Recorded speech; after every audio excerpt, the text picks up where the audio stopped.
poverty, exploitation, and corruption. From illegal websites and forums using encrypted messaging apps for communication, cyber criminality, and the illegal wildlife trade, if unchecked, will extend its global reach, perpetuating cyber ecoviolence. So the panel will conclude with some thoughts on what a multifaceted approach to mitigation looks like, whether it is partnerships with social media platforms like TikTok, or a combination of law enforcement and policy measures. So my name is Peter Stute. I'm the Dean of the Faculty of Social Science and Humanities at Ontario Tech University in near Toronto, Canada. And we have 4 panelists tonight. We have 3 live panelists and one that will be presenting via a video. So our video presenter is John Scanlon, who many of you will be familiar with John's work. He's the chair of the United Kingdom International Wildlife Trade Challenge Fund. And of course, he's the former Secretary General of CITES, Convention on International Trade in Endangered Species. He'll be followed by Dion Amro, who is a postdoctoral researcher at Ontario Tech University, and also a sessional teacher there, and also a teacher at Centennial College, which is in Toronto as well. And then he'll be followed by Michelle Anagnosto, who is a PhD candidate at the University of Waterloo, specializing in wildlife trade issues.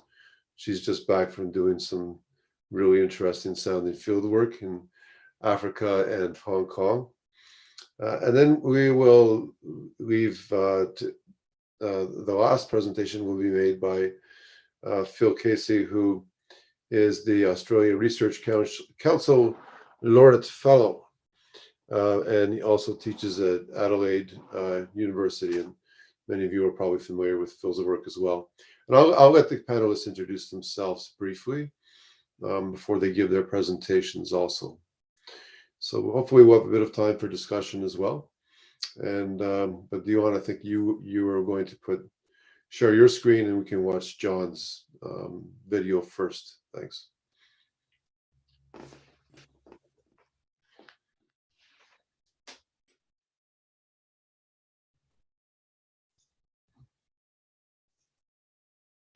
Greetings, and thanks very much for the invitation to join you today. Sorry, I'm not joining you live, but rather via video, but the time zones don't quite work for me on this occasion. I'm John Scanlon. I'm chair of the Global Initiative to End Wildlife Crime. I'm also chair of the UK government's Illegal Wildlife Trade Challenge Fund, amongst a variety of other roles. And I'm going to talk a little bit today about wildlife trafficking in a generic sense, but more specifically on the issue of the international legal framework and the importance of strengthening that international legal framework. Now, in that context, let me introduce you briefly to the Global Initiative to End Wildlife Crime, which I chair. We launched this just over 3 years ago, and it has 2 objectives, and that is to strengthen the international legal framework as it relates to 2 particular challenges. The first one is to prevent and combat wildlife trafficking, recognizing that we currently have no international agreement on preventing and combating wildlife trafficking. And the second one is on the threat posed to human and animal health by the trade and marketing and consumption of various wild animals. And once again, we have a gap in the international legal framework there. That's not the subject of my chat with you today, but it's a big stream of our work, and we are working very hard on ensuring that the pandemics instrument, under negotiation through the World Health Organization, includes specific provisions on how we regulate the capture, holding prior to trade, marketing and consumption of wild animals that can pose a risk to human or animal health. But let's move on to this issue of the international legal framework for preventing and combating wildlife trafficking. Firstly, why do we see a gap? What's the issue here? Well, this is something you'll be familiar with. It's when you look at the scale, nature, and consequences of wildlife trafficking and you look at the international legal framework that exists to prevent and combat it, you can see there's a massive gap there, and we need to do more if we're going to hope to have success in ending wildlife trafficking. But what is the scale, nature, and consequences? Well, the scale is industrial in scale. We're not talking about subsistence poaching here. We're talking about large-scale, industrial-scale poaching that we've seen affecting a multiplicity of species, both animals and plants. So I won't go through that because that's something you are very well familiar with. I think the nature of these crimes is something that this particular conference is all about. I mean, the nature of these crimes is they're transnational and they're organized. And that's why we participate in a conference like this. That's why we engage with the UN Convention Against Corruption, UN Convention Against Transnational Organized Crime, the UN Commission on Crime Prevention and Criminal Justice, because these are the fora within which the international community comes together to find ways and means of preventing and combating these transnational organized crimes. And if you look at the nature of these crimes, if you think, we're now in 2023, think of the connectivity and interconnectivity of our planet. People are able to get anywhere, anytime, get any wildlife or wildlife product out of any place to market. In terms of the connectivity, in terms of getting to a place and getting contraband out of a place to its destination by air, land, or sea, we are capable of doing that. We are capable of harvesting wild animals and plants and fungi, we could add, wild animals, plants, and fungi at an industrial scale without any difficulty.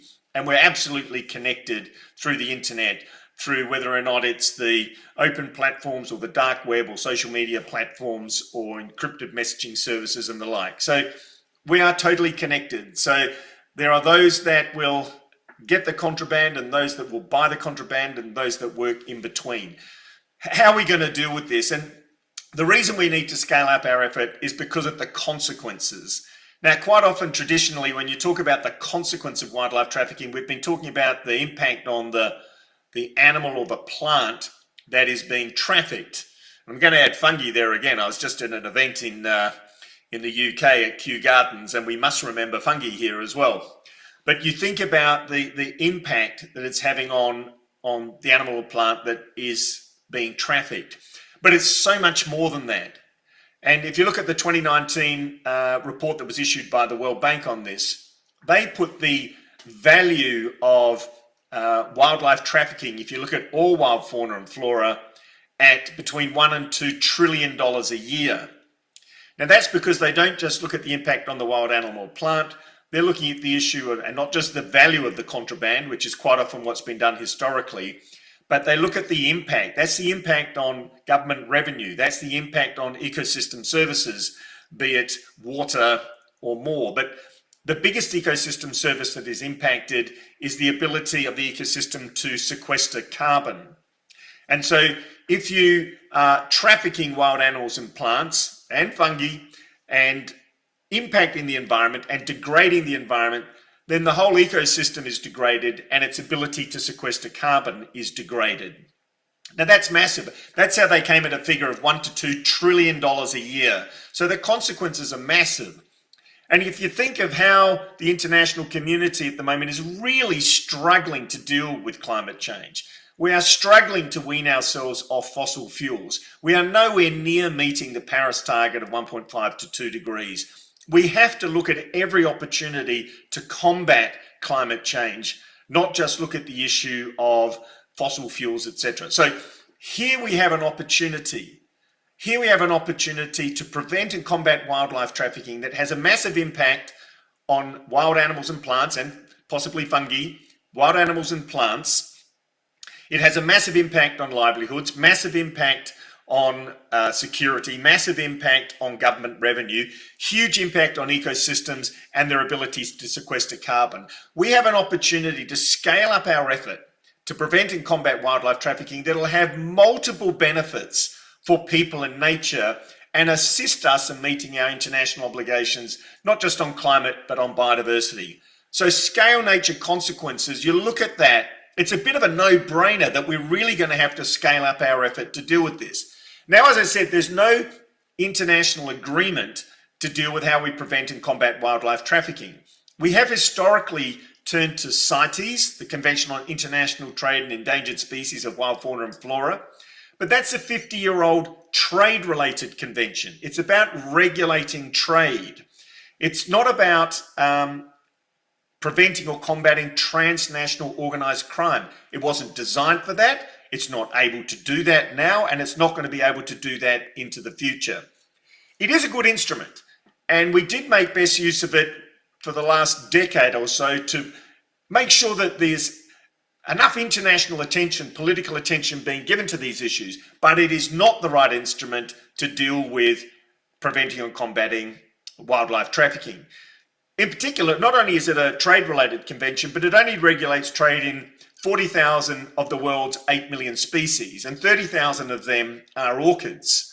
Now, the UN Office of Drugs and Crime have told us through the UN World Wildlife Crime Reports of 2016-2020 that there are 6,000 of the 40,000 species listed under CITES found in illegal trade, but they go on to say there are millions of species that are not regulated by CITES that are found in illegal trade, in particular fish and timber species. So there's a whole multiplicity of reasons why CITES is the wrong instrument. But if you look at this issue of wildlife trafficking, we don't have any agreement on how to define wildlife, how to define wildlife trafficking, what sort of conduct should be criminalized, how we're going to cooperate with one another in terms of sharing information, including information on known criminal groups, information on forensics, information on fraudulent use of permits. We haven't got any agreement on how we're going to tackle the twin issues of demand and supply, and in particular having a focus on demand, etc. So we don't have that. And, you know, I've worked across states at source, transit, and destination level. I've seen what good work they can do, but I've seen how important it is for them to be able to cooperate both internally and across international borders, across the entire illegal supply chain. We simply don't have any agreement, any international agreement in place at the moment that can structure and put some content in the manner in which we agree we are going to cooperate across international borders, right across the illegal supply chain, including, as I said, for issues as simple as how do we define wildlife trafficking? Now, we have prepared a draft agreement. It is very much a draft. It was purely prepared for the purposes of engaging with states and engaging a conversation around these issues. But we included in there the issue of wildlife that's traded, including wildlife that's traded through being facilitated by electronic means, etc. There are many things you can capture in an agreement where there's a dark hole in terms of how states are cooperating with one another. Now, it's not just us, the Global Initiative to End Wildlife Crime, that thinks this is a good idea. What we've seen over the past few years is a number of biodiverse rich states, developing states, come forward at a presidential level, and sometimes at a lower level, but primarily at a presidential level, calling for a new agreement, taking the form of a new protocol under the UN Convention Against Transnational Organized Crime on preventing and combating wildlife trafficking. Now, we've seen the presidents of Angola, Gabon, Malawi, and Costa Rica all call for such an agreement, and we've also seen Kenya and Peru and other states come in behind it. And in fact, we had the first ever resolution of the UN Crime Commission back in May last year on strengthening the international legal framework, inviting states to look at that framework, to look at how we could strengthen it, including a question of whether or not you thought it was beneficial to put in place a new protocol on preventing and combating wildlife trafficking. Now, of the 60 plus states in the European Union that responded, over 50% were supportive of a protocol, and 75% were supportive of a protocol or continuing the discussion around a protocol, and others didn't express a view. So very strong support there for having this conversation, looking at how are we going to strengthen the international legal framework for preventing and combating wildlife trafficking. Now, we know we need to do a whole lot more. We need to do a lot more at the local level, at the national level. We need to engage with enforcement agencies. We need to deal with the issues of livelihood. There's a whole lot of things we need to do. So this is not to say this is the be all and end all, but we really desperately need, if we're going to stop crimes that are of this scale, of this nature, and with these consequences, if we're going to stop them, we must have, really top-rate international cooperation right across the illegal supply chain.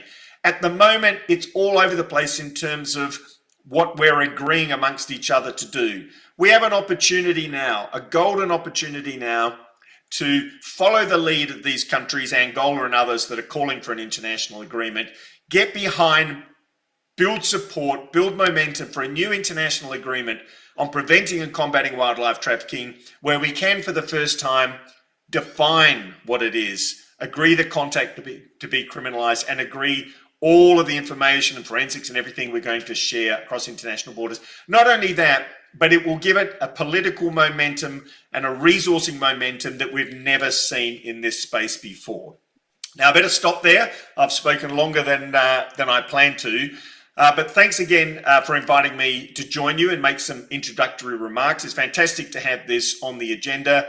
And I would really encourage all of you to join with us, get behind the calls that have been made by Angola and others to strengthen our international legal framework, to ensure that we have a legal framework that is fit for purpose for this century in ensuring that we can prevent and combat wildlife trafficking, including for the purpose of biodiversity and for climate and for livelihoods and for securing government revenue. And one issue I forgot to mention was also to ensure that we prevent future pandemics that can be caused by spillover of viruses from wild animals that are found in illegal trade. Thanks very much. Hope you have a great session and look forward to hearing all about it. Cheers. Okay, so that was John Scanlon, a very thorough presentation.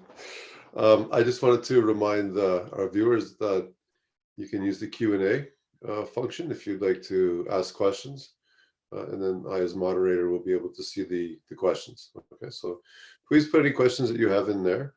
John's not here to answer questions, but if you do have some comments on his presentation, I'm sure he'd be very interested to hear what they are when we do catch up later. So, Dion, would you like to proceed?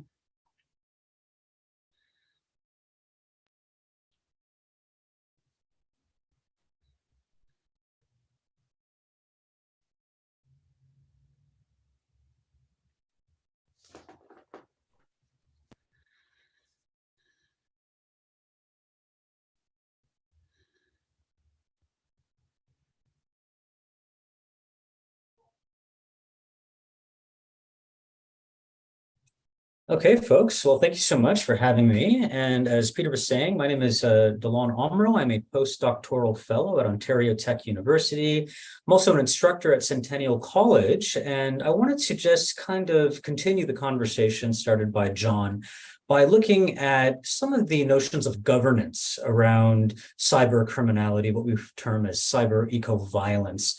And the title of my talk is GI-TOC. The time has come for AI and environmental governance. So obviously, by the name of the title, I will be exploring big tech's roles and maybe even responsibilities in exercising some form of governance when it comes to the illegal wildlife trade. And while I won't get too much into some of the eco-violence behind the international and illegal wildlife trade perpetuated by social media, because I'm quite certain my learned colleague, Michelle, will kind of speak to that. I really wanted to explore what I term the psycho-techno-sociological dimensions of environmental governance in a digital age, using these new forms of technology, most importantly, with the emergence of AI.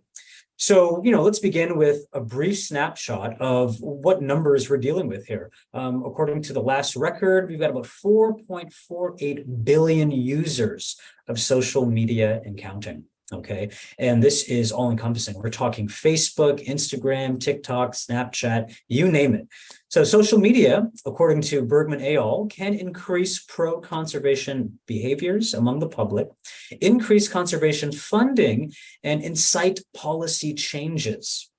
This is something we probably wouldn't have seen about 15 to 20 years ago, especially with the advent of things like YouTube and Facebook. So social media is offering tremendous opportunities to explore innovative strategies to facilitate, social change and stemming biodiversity loss and informing policy as we move ahead. And what it does is it actually facilitates conservation efforts and it mobilizes pro-environmental behaviors for nature conservation at large scales. So, what might this process look like? Well, here's a very, rudimentary diagrammatic representation of what we're talking about here. So as I mentioned, I'm not going to go into too much detail about this because my other colleagues may in fact brief you on what this looks like. But social media, wild animals kept as pets are promoted on social media. For those that are subscribing to things like YouTube, Facebook, TikTok, I can't tell you how many times I've seen, illegal flora and fauna being promoted for likes and for shares and for clout online. The pet trade, usually it's babies who are then sold into the pet trade. This drives up this normalization of what it means to be a TikTok subscriber, maybe even a TikTok influencer. I personally know many people that have gone on to lead very lucrative careers selling some of these illegal wildlife products. And it's seemingly easy to keep these pets at an abundance, and it normalizes the idea that these wild animals are suitable for pets. Then, of course, you have the engagement with audiences, the comments, the likes, the shares. As you may or may not know, for those that are TikTok influencers, for those that are making a living off of these new social media platforms, that is your bread and butter. Right? Based on the algorithms of the likes, the shares, the comments, you're getting to the top of the SEO in terms of search engine optimization, the use of hashtags, the use of geotagging. Many people inquire how to acquire these animals for themselves. And this drives up the demand for exotic pets. It means that wild animals are captured, they're poached, they're bred, or they're trafficked. And this, of course, perpetuates the illegal, wildlife trade.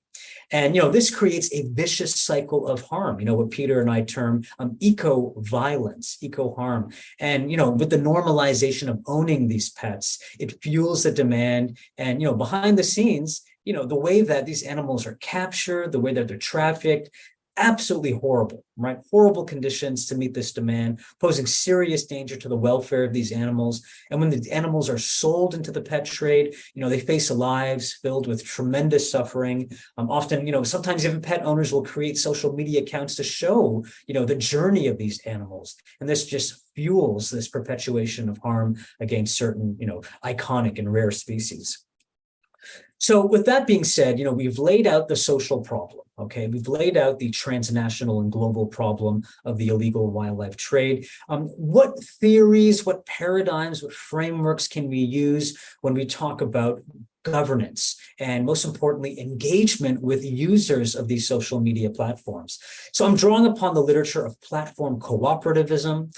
And, with platform cooperativism, we're talking about how we can go about designing proper governance structures for online peer-to-peer communities. And many of these online communities rely on the technological tools to implement and operationalize new governance structures. What we need to do is to reimagine what governance looks like when we're talking about things like TikTok and Instagram, Facebook.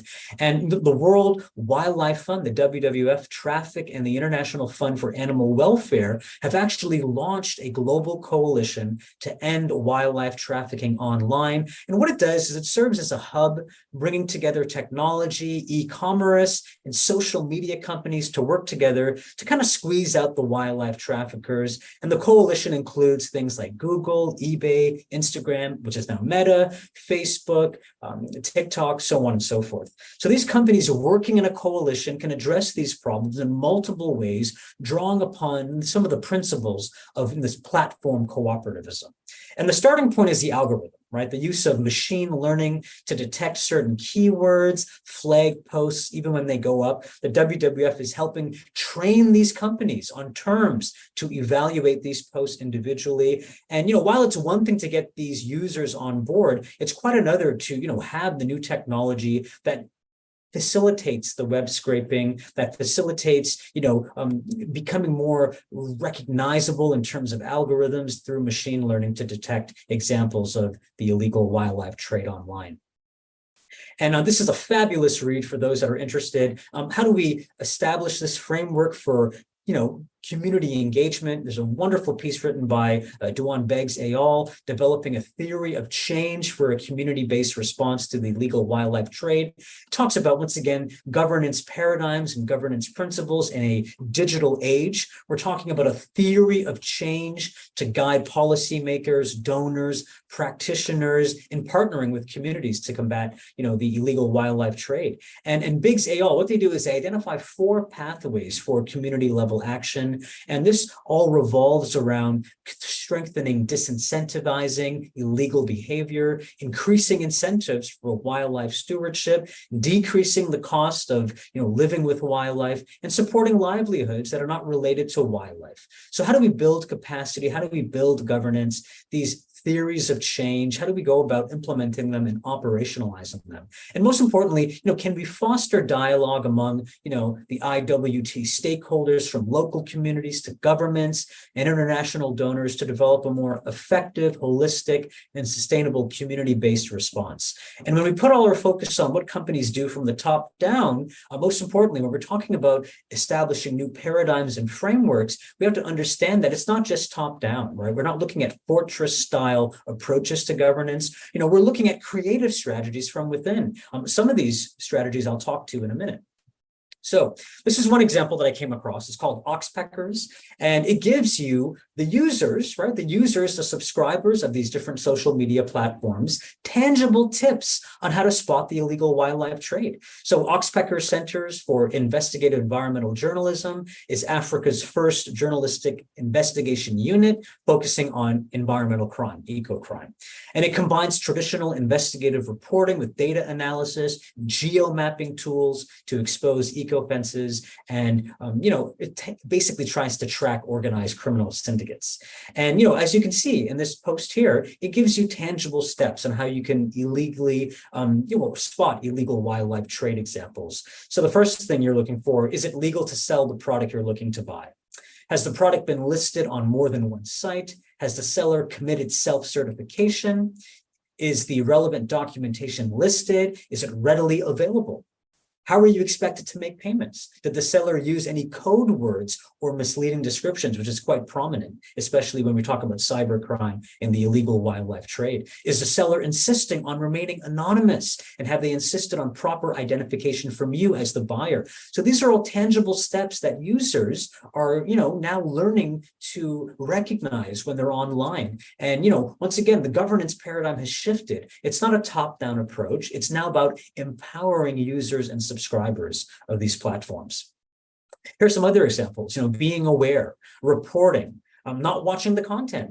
We have to be very aware that the more views a video receives, more algorithms will show them to others, helping them grow in popularity and potentially profitability.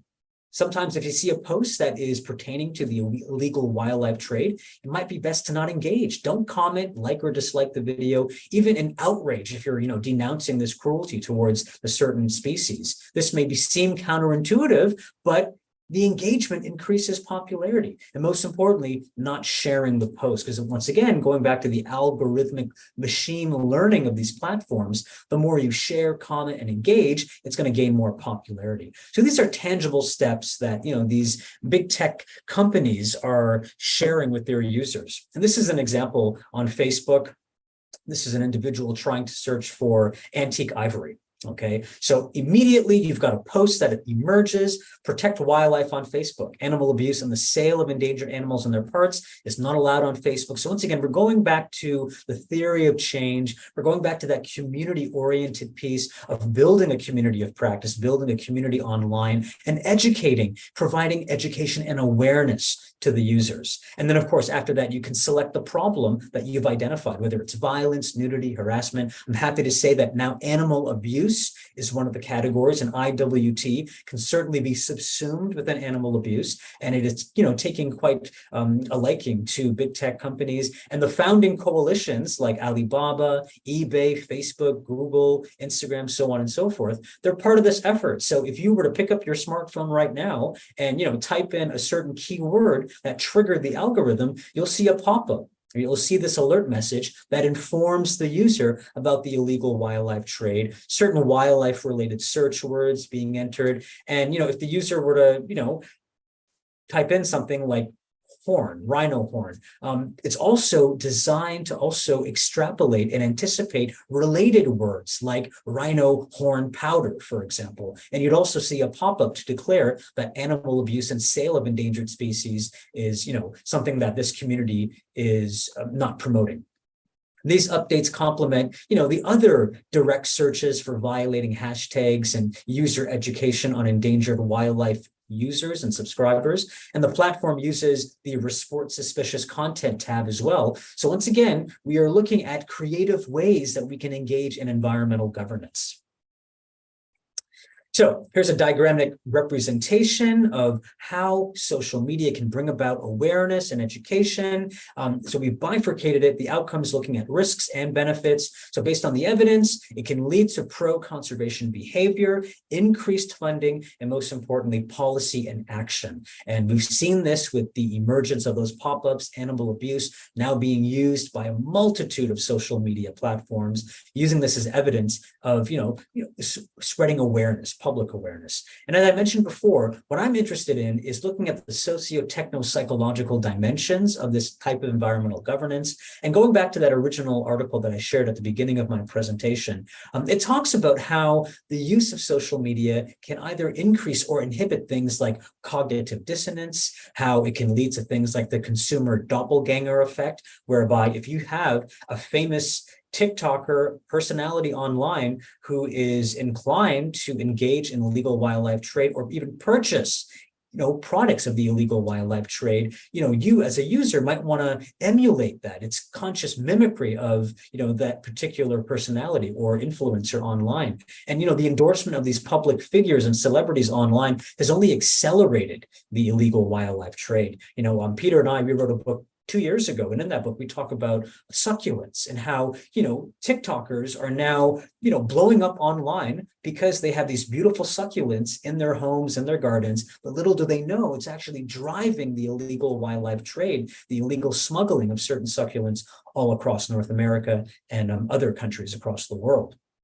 So, social media success. Is this strategy working? Is this environmental governance paradigm framework actually taking full tuition? Is it coming to the fore, and is it being basically endorsed and embraced by the public? Well, through the Coalition to End Wildlife Trafficking Online, 37 global online companies have removed or blocked over 3.3 million prohibited wildlife listings in the last year. And this effort has unified the tech sector. It's enabled immense learning and sharing of best practices for cracking down on the illegal wildlife trade. And, here are some examples. TikTok, traffic. It's very happy to welcome TikTok into the Coalition to End Wildlife Trafficking Online, joining 38 other companies. And TikTok is now working alongside Traffic, the WWF, and IFA to better understand the nature and illegal wildlife trade specific to their platform and to develop a detailed action plan. So since the coalition launched in 2018, companies have reported over removing 4 million listings that violated prohibited wildlife policies.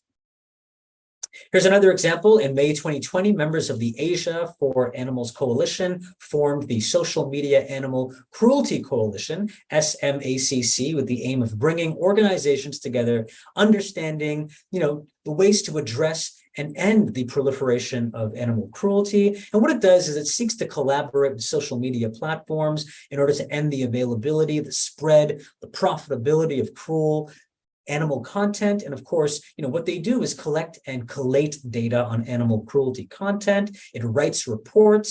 And these are some of the reports that have come out of the AFA in the last 2 years. Okay, making money from misery, teasing as torture, animal pets on social media, so on and so forth. So this is a very prolific organization producing incredible literature. Once again, going back to that education and awareness piece. And of course, social media, animal cruelty coalition members are growing in numbers, from the Animal Asias to the Humane Society, to PASA, to World Animal Protection, to PETA Asia, so on and so forth. And here's some of the examples that I wanted to show you. I'm not going to show this video because it is quite jarring, but this is an example of how education and awareness is coming to the fore through the use of TikTok. This actually went viral on TikTok and it led to complete outrage. Okay, so a video was posted and it's basically a video of an olive Ridley sea turtle undergoing a painful plastic straw removal in its nostril. And the video was credited as, spreading awareness about global marine plastics crisis and leading to the anti-straw movement. So this is one example of how social media is achieving this.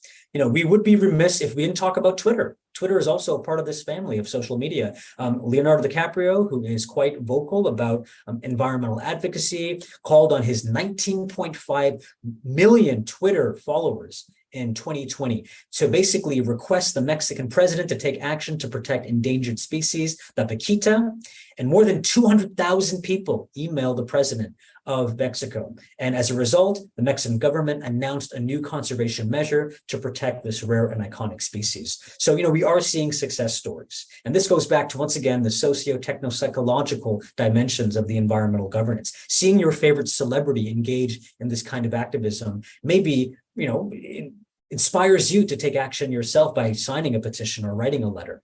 This is one of my favorites. This is a tactic called humoristic persuasion. This poor fellow has the unfortunate title of being the ugliest monkey in the world. This is the proboscis monkey of Poland. And, as a result, this picture was transformed into a meme.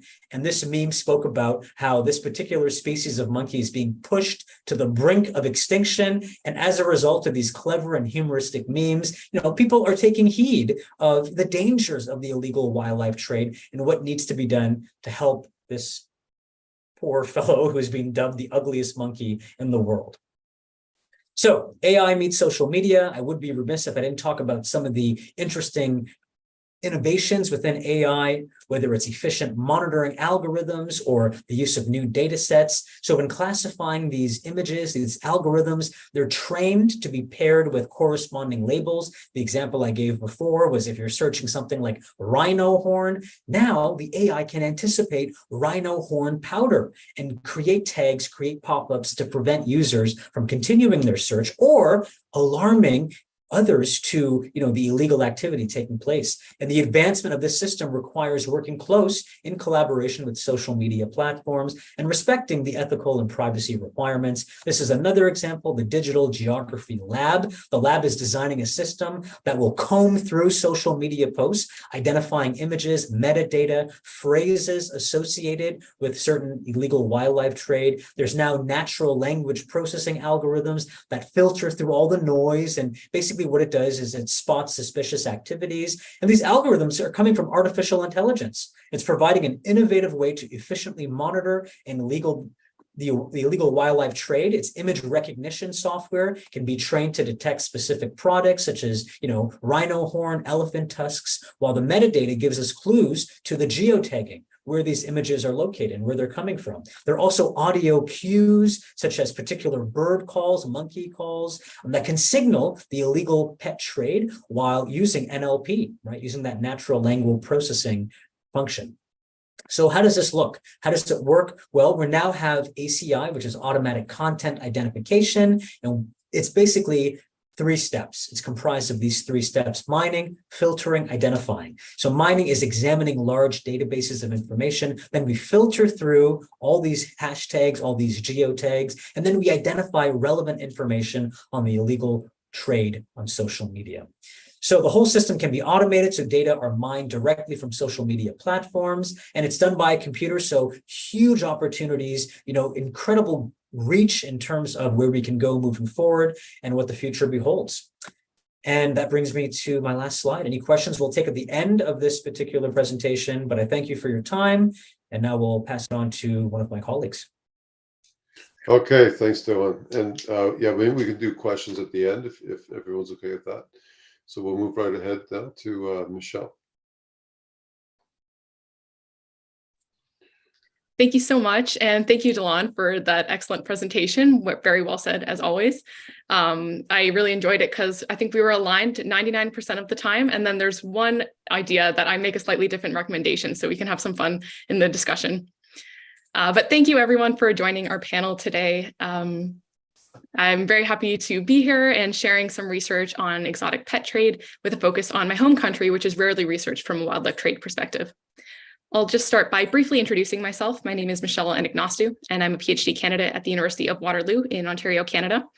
And I've been researching illegal wildlife trade for about 6 years now. My PhD project focuses on the illegal wildlife trade and how it relates to other types of serious and organized crime. But I'm not quite ready to start sharing those findings yet, so maybe next year's Organized Crime Conference. To give some background on today's study, demand for exotic pets, as Dylan mentioned, is a growing issue around the world, and illegal and unsustainable wildlife trade is increasingly occurring in the virtual environment, facilitated by social media platforms. There's a number of issues associated with exotic pet trade that make it worthy of more research attention, including the risk of escape of animals, the spread of zoonotic diseases, the release of invasive species, which can be incredibly damaging to native wildlife and habitats. And the exotic pet trade can, of course, be associated with incredible animal suffering and welfare concerns. And importantly, increased demand for exotic pets can also lead to unsustainable exploitation of wild-caught specimens. So Canada represents an interesting and under-researched area for illegal wildlife trade. Canadians generally have a high awareness of the importance of environmental issues like climate change, but it's unclear whether this extends to issues relating to wildlife trade. So sentiment is kind of a broad term that can refer to basic opinions, emotions, attitudes towards a thing. And understanding public sentiment towards exotic pet trade is really important because we know sentiment is linked to behavior and decision-making. Sentiment analysis is a computational technique which measures the subjective feelings in text, as well as the degree of subjectivity. It's a pretty popular approach in the field of natural language processing, which is a type of artificial intelligence. So social media platforms present opportunities for millions and millions of people to express their sentiments towards different topics, ideas, and issues in real time, making them a great source of data for us as researchers. So we sought to answer the question, what is the sentiment of social media users toward the trade in exotic animals in Canada? We answered this using 2 popular social media platforms, Twitter, or X, and TikTok. So for the purposes of this research, we consider an exotic pet to be a privately owned native or non-native species of animal that has a relatively short history of domestication, or that was captured in the wild and that is kept in captivity within a household. So we do include Canadian wildlife for this study, but we focus on terrestrials, so birds, reptiles, amphibians, invertebrates, and mammals. Simply put, we came up with a big list of species that we thought were commonly traded live animals in Canada. Then we searched for them on 2 social media platforms, and then we analyzed the sentiment of these posts and comments. So we searched for tweets or X posts that contained a species name, scientific or common, and was geolocated in Canada, and included words relating to pet ownership and trade. On TikTok, we manually identified accounts from exotic animal owners, traders, stores, handlers that were located in Canada, and then we scraped all the comments on their videos. The total number of TikTok videos ended up being 2,568, which were from 50 unique accounts. Now, I'm going to gloss over all the techie stuff so I can spend more time on the theme of the panel, but if you do have questions about my methods, please feel free to let me know during the Q&A. In short, we ended up with 9,200 tweets over an 11-year period, and the TikTok dataset contained 150,000 comments, which were all considered relevant as they were all made on videos that were hand-selected by me as relevant. We then analyze sentiment on the cleaned tweets and TikTok comments using what's called TextBlob, a Python library for various natural language processing tasks. So you input the text and TextBlob computes a polarity metric and a subjectivity metric. Polarity is a float that lies within the range of -1 and +1. So negative values indicate negative sentiment, positive values, positive sentiment, and 0, neutral. Subjectivity is a float within the range of 0 and +1. So a subjectivity value of 0 is considered to be very objective, very factual. The organized crime conference begins today, while 1 is very subjective and opinionated and can denote really strong emotions and personal judgments. So the organized crime conference is the best conference I've ever attended. Based on the overall sentiment score, tweets and TikTok comments were assigned an overall sentiment of either positive, negative, or neutral for how the person feels about exotic animal ownership. So just to give a couple examples of what this might look like, this might include on the negative side, humans are the worst, this is cruel, this should be illegal. Neutral might include facts, this species lives in Madagascar, or questions, what's its name? And positive sentiment can be, oh, I love him, so cute, you're living my dream. Now, to clarify, you might be thinking, okay, but if I see a video of a cute little elephant or a baby bear running around in the wild, and I comment, oh, I want one, that doesn't actually mean I want one. And that's fine. That's not what we're looking at. So we are not looking at the perspective of commenters on videos of wild animals that are out in nature or in an accredited zoo or in a licensed wildlife rescue facility.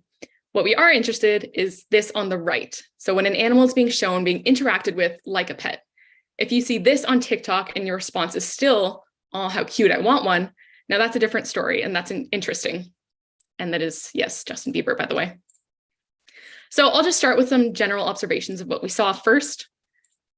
A few things of interest, a number of venomous species were shown to be kept as pets, things like vipers, and also a lot of species that were likely considered cute, but probably incredibly high maintenance to meet minimum welfare standards. So things like sugar gliders and caracals and monkeys, just to name a few. There were also videos showing ownership of native Canadian wildlife, things like foxes, raccoons, snapping turtles, and skunks. Also of interest is that many of the people who claim to be animal rescuers in some videos, but then made it very clear in other videos that they do in fact trade for commercial purposes.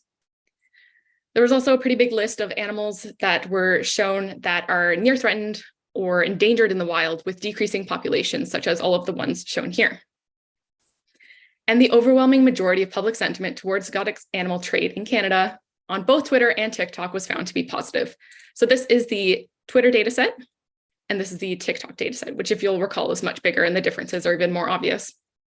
So it's kind of accompanied by a general lack of critical thinking about the consequences of exotic animal trade. Sentiments were weakly but significantly associated with the class of each animal, with reptiles and amphibians being the most likely to be considered negatively. And this is a timeline showing tweets about exotic animal trade in Canada. So at the top, we have the class of each animal, and at the bottom, it's separated by sentiment.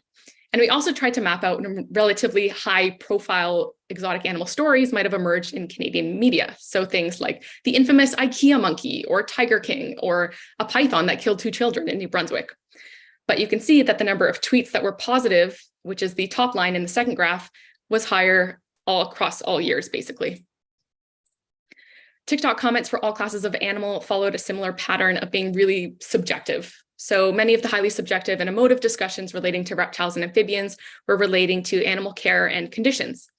People had strong opinions about how animals should be kept, and they stated those opinions when they felt animals weren't being treated correctly. Arachnids and insects were the second most likely group of animals to be considered negatively, although this was instead more for reasons of fear and disgust. And mammals were the most likely to elicit comments that express negative sentiment along the lines of, these animals should be in the wild. We noticed really distinct examples of people anthropomorphizing animals on social media. So examples of this include people commenting, oh, look how much she loves the spotlight, or oh, that caiman is smiling at you, which was literally a paraphrased comment from the screenshotted video. Now, in over 150,000 TikTok comments, only 146 questioned the legality of owning the animal depicted. And when they did, it was often uncertainty and questions like, is it even legal to own one of these? There was also uncertainty expressed about the justification of the legislation when it was known. So things like they are illegal for no reason at all, talk about weird bylaws. And then there were commenters who openly expressed simply not caring about legality, like they are illegal here, but can be found if you know where to look. They're illegal, so it's hard to find a supplier, or the biggest challenge is finding a vet once you find one. So overall, social media is a really powerful tool which can both normalize and facilitate exotic animal ownership. And this is our proposed framework. So let's break it down. Social media appears to directly facilitate networking between exotic animal traders and prospective consumers. This showed up as thousands and thousands of variations of the statement, where can I get one? Wow, that's so cool. Now I want one. The common response to these comments being requesting that they message them directly, clearly indicating that wildlife trade is being facilitated directly on these platforms. Pet influencers are also held in high esteem and demonstrate opinion leadership towards their viewers. And this is a cause for concern because of the emergence of what's called folklore husbandry, which refers to sharing unevidenced, pseudoscientific, and convenience-led practice and opinions among animal keepers, such as the notion that certain animals thrive in small spaces, or that keeping them as pets somehow benefits their conservation. Lastly, people who follow pet influencers likely do so for entertainment purposes, such as for humor, memes, and cute imagery, and curiosity if maybe you're considering purchasing that pet. And there's also viewers who develop sort of a parasocial relationship when they become actually invested in the life and story of a pet that is shown online. Exotic pets are often presented using these constructed anthropomorphized personalities that viewers uncritically buy into, including inventing a narration of an animal's thoughts. And I'm sure we've all seen variations of those videos. But the anthropomorphizing of exotic animals has been shown to have the unintended consequence of encouraging viewers to desire them as pets. Cute images and videos are pervasive on social media and make up a substantial part of what is termed the cute economy. This is a word cloud of all of our positive sentiment words. So clearly, exotic pets are popular online because people like seeing how pretty and sweet and beautiful and cool and precious they are. Despite all of the potential harms to animals and to conservation, and especially the harms of illegal wildlife trade, including criminal group involvement, corruption, and violence towards people, large social media tech companies benefit from the free labor, site traffic, and ad revenue generated by the cute economy. In other words, cuteness is commodified. So social media companies blocking suspicious posts is a critically important step, but it's hard to keep pace with the rate that people post, and users may just find increasingly creative ways to avoid detection. Given that the overall sentiment of exotic animal owners is mostly positive, and that this side of social media directly benefits the companies, there's little pressure for social media's representation of exotic pets to actually change.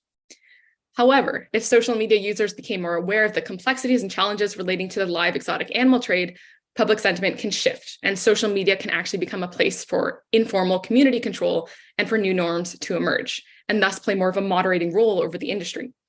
So this can occur when individuals witness a deviant or criminal act, so something like posting harmful or illegal content about exotic pets, and then intentionally enact social controls to show that that behavior is not acceptable. So like critiquing the act in comments or replies. And when people see other social media users intervening, research has shown that this is actually making them more likely to intervene themselves. So it becomes a positive feedback loop. Key takeaways. Social media users generally have concerningly positive sentiment towards the exotic pet trade in Canada, even on videos showing poor animal welfare and questionable legality. And more social media-based interventions may be needed to combat this. And that natural language processing is a really valuable tool to understand public perceptions towards topics. And it could also be a useful tool to test the effectiveness of public awareness campaigns, which are much needed. Thank you so much. And I look forward to hearing your questions. Thanks, Michelle. Okay, great stuff, great research. And I really appreciate all the presentations so far. It's really nice. So Phil is joining us from Australia. Phil, I'll let you take the mic. Thanks, Peter. Good afternoon, everyone. I'm actually in Aotearoa, New Zealand this afternoon, but I am based in Australia, so Peter got that partly right. I'd like to start by acknowledging that the work this project was conducted on is the unceded lands of the Kaurna people of the Adelaide Hills and Plains. And we acknowledge their elders, past, present, and emerging, and that this is the land we live, learn, and work on. Okay, so I'm going to talk about trade in wildlife facilitated through the internet. As we know, the internet has been a huge facilitator, not just for communication. And I'd like to, thank Delon and Michelle for their fascinating talks as well. What I'm going to build on is the actual commerce of live species. So the internet facilitates trade of all sorts of wildlife, products and derivatives, but also live animals, plants, and fungi. And tens of thousands of animals and plants are sold online, and millions of individuals each year. And what we've seen is a genuine conversion from the traditional brick and mortar stores that used to trade species to the online trade, both domestically and internationally, of a huge amount of wildlife that's built upon the kinds of fascination that people have through what Michelle was just talking about. So what we set out to do in our lab in Australia was try and understand the illegal trade in alien, non-native species.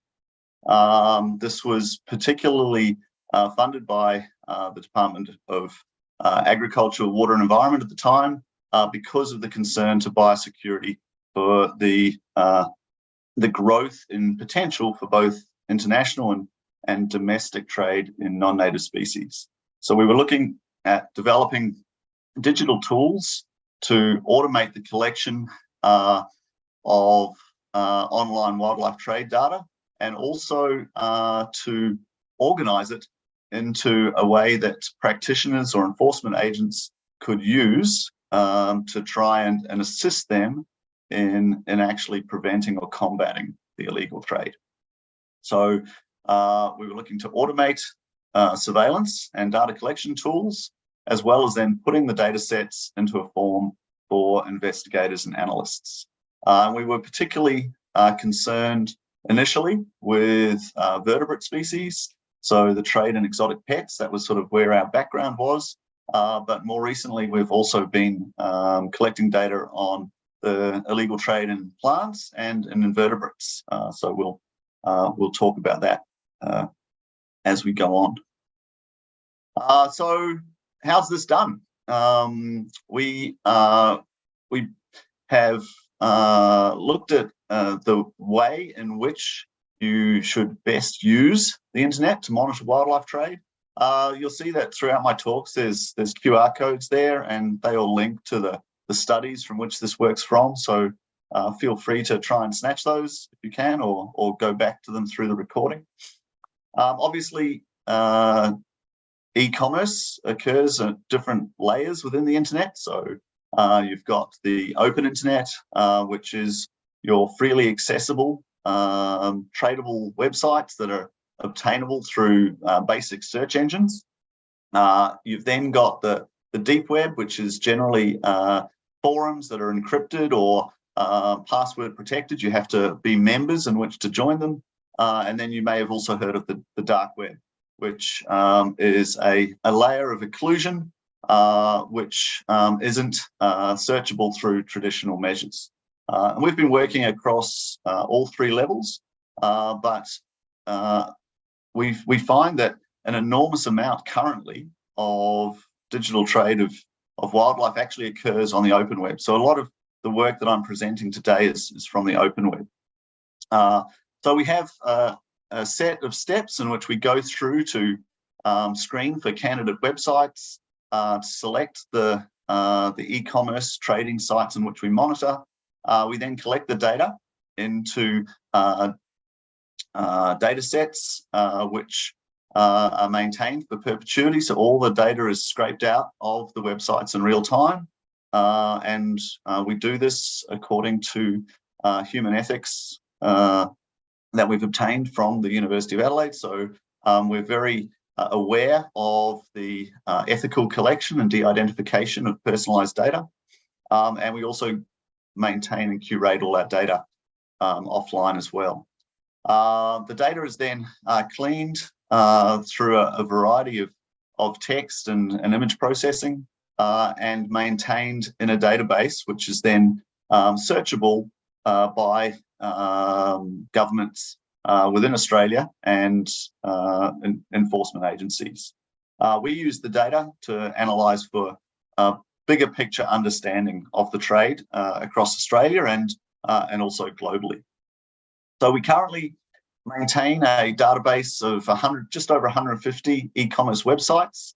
We've been collecting data since 2019 through the COVID pandemic, and we've got a database now of over 6 million wildlife advertisements since then. Our research is largely focused on 5 core taxa, so terrestrial invertebrates, so insects and invertebrate relatives, birds, reptiles, amphibians, freshwater fish and mammals. And although we're largely focused on Australia, we've also been collecting data in Europe, the US, and Asia.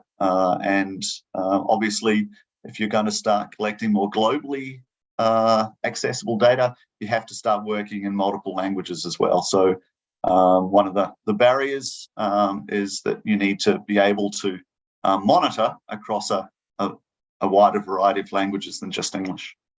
Once the data is collected and cleaned into those searchable fields, the users can then input multiple terms to refine their searches, either by taxa or websites, jurisdictions, timeframes, and the results are then delivered to them in real time, either through a CSV download or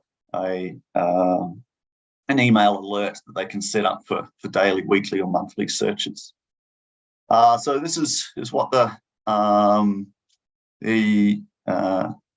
interface looks like. So we allow government practitioners and users to go in and search across the websites from which we've been collecting data. They can set up a variety of their own saved searches so that it can occur across any period of their choosing. And then the outputs are presented back to them in text or machine readable fields, as well as a link to all the images that are saved alongside the text. There's then obviously a set of steps that can be used to clean the searches through natural language processing, as Delon's already introduced, or other ways of minimizing the results down to more accurate sets. So what have we found in Australia? This is a study that we've presented on the online pet trade, showing the diversity of species that are being sold online, much greater diversity than we find across a similar 12-month period these days in any brick and mortar store. So, genuine evidence that the internet is facilitating a greater volume, frequency, and diversity of species being traded. What is interesting about the figure on the left here is that reptile trade is heavily regulated in Australia. So the sale of non-native reptiles, trading, keeping, or selling or importing is completely illegal. And what you can see that on the open web, that works well. We have no records of alien reptiles being traded. And in fact, if you go into forums, the community is very well regulated. It looks after itself. And unlike some of the comments that Michelle was picking up, if you talk about non-native reptiles in these private forums, you generally get shot down very, very quickly and told that they're illegal, and illegal for good reasons. Bird and fish trade is completely unregulated, has a completely different community, and you see a lot of alien species being sold. The bird trade, with Australia's strong biosecurity, doesn't have a lot of new species entering into it over the last couple of decades. But the freshwater fish trade is a minefield. We've got a huge number of alien species and a high proportion of those not on Australia's exotic species import list. And if you're not on that list, which is a positive list, then it's illegal to being traded. So we see a huge number of species that are being traded illegally, because of the poor regulations in that freshwater fish trade, and a government that's just unable to keep up with the demand and diversity of species coming in. One of the biggest growing markets that we find is the invertebrate trade, largely in Australian native species, but also in alien species, species that are, can be incredibly costly to agricultural markets and the environment. We scanned a number of marketplaces for over a year, and this figure on the left just shows that we have no evidence of a plateau in the number of terrestrial invertebrate species we're detecting in online trade for this period. So this is what we call a species accumulation curve in ecological research, and you'd expect it to start to plateau around the number of species in the community. It's just accumulating, so we don't know how many terrestrial invertebrate species are being traded online in Australia, but we know it's a lot more than we found. And one of the more interesting trades maybe is, from a legality perspective, is the plant trade, because we have very strict laws in Australia on what plants can be traded and sold. Each state, unfortunately, has different lists of declared invasive alien species, which doesn't help for the kind of enforcement across state borders. But what we see is a huge trade in illegal plant species being facilitated through the internet. And often these are for very small dollar amounts. So you're finding plants traded for as little as sort of a couple of dollars, but people going to quite extreme lengths to occlude this trade. So here, someone has actually covered over the ad, which used to say water hyacinth, which is a declared species, and in fact, as Peter knows, one of the world's worst invasive species, almost ubiquitous around the world, has caused many millions of dollars of damage to environments and economies, and they've covered that up with calling it now a floating plant. Here, frogbit and foxtail being sold, and they've removed the O's and put in zeros in order to confuse language processing. And we'll go back. And what we found is that it was significantly more likely to incorrectly label these images in states where these plants were being restricted for sale. So people were doing this intentionally. We had initially thought that maybe people were selling these plants illegally because of the complexity of the regulations from state to state. But no, for a couple of dollars, people are actually selling these knowing that they're restricted or illegal to do so, which I think is quite fascinating. Everyone always asks about the dark web as a more, I guess, illicit and occluded area of the web for trading wildlife. And we had a look with colleagues in Montreal at over 50 dark web marketplaces for wildlife. We scanned 5 years of data with over 8,000 wildlife-related keywords. And yes, we found a lot of wildlife. We found over 150 species of wildlife being traded on the dark web, but the vast majority of that, around 98% of that, was wildlife that was being traded specifically for, in a number of advertisements, for drug properties. So these are psychedelic and hallucinogenic properties.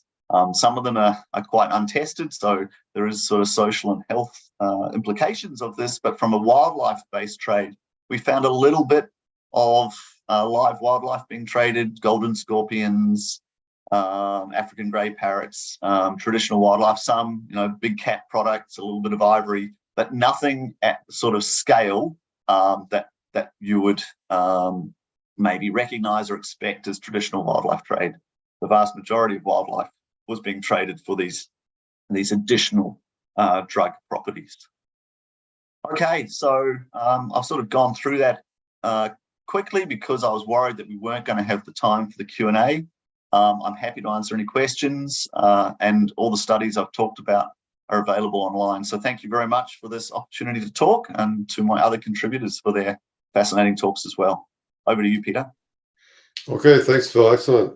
Yeah, I think as it turns out, we only have 5 minutes left.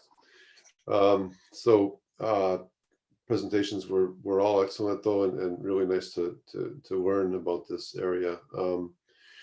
And interesting, especially the comments on the dark web, Phil, because that's where most people's minds race, I think, when it comes to this, right? Thinking that that's where most of this activity takes place. But what we're finding, of course, is that's not the case. And the self-regulatory element too. Some of these groups, I find that very, very fascinating. Why does that work so well? Maybe it works well in Australia because of the collective experience of dealing with the really negative impacts of invasive alien species, for example. Whereas, we were less aware of that maybe in other areas or other countries, although that's probably changing too. We did have one question, and we could sort of maybe anyone that would want to take this on. And thank you for those of you that did answer the questions in writing. But I find this an interesting question. Maybe we could all just say one comment on this and as a close up.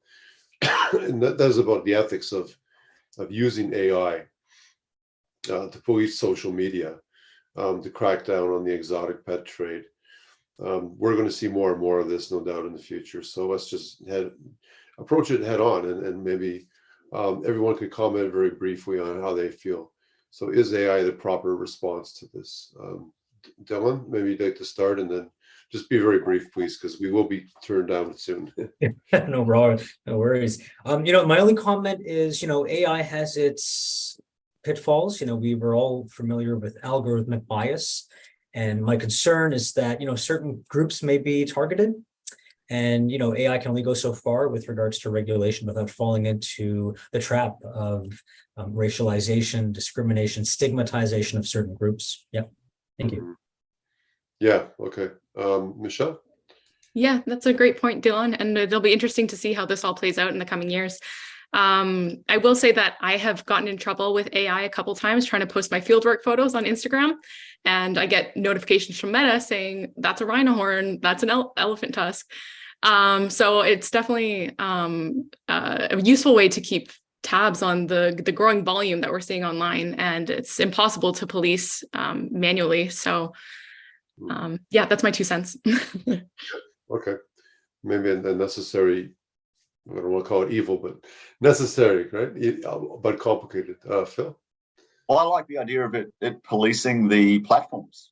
We need to stop thinking about this being a problem that we police the individuals and the users. We need to start policing the facilitators and the platforms better. So it's good to actually hear that Meta is pulling you up, Michelle, on your rhino horns, even though they're in a different context, and so the training data sets need a bit of work there. But yeah, definitely, I think it's a good use and tool for keeping the platforms honest. Yes. Okay, thanks. So I'm being told we need to finish, but again, thanks so much. And this has been recorded, and we will make sure that many others get a chance to see it. I don't want to let these presentations go unseen. They were far too good. So thanks a lot, everyone, and all the best. And let's keep